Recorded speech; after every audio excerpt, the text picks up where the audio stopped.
Magandang araw po sa ating lahat. Again, don't forget, we would like to encourage you to share our content. And of course, we are creating a community of winners, starting small globally. So if you want to be part of this community of winners, please do reach out to us and we will contact you as soon as we can.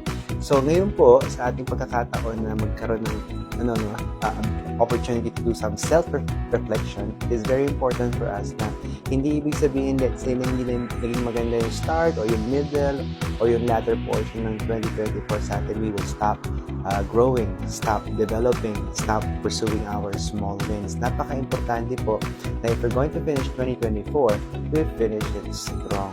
So napaka-importante po how to close the chapter of 2024. I'm going to give you some questions to reflect on as the year ends. Question number 1. What are the top 3 things you accomplished this year? So, sulat mo. Write it down. And if you would like to comment and share it with us, please do. Napaka-importante na meron tayong 3 significant things from our perspective.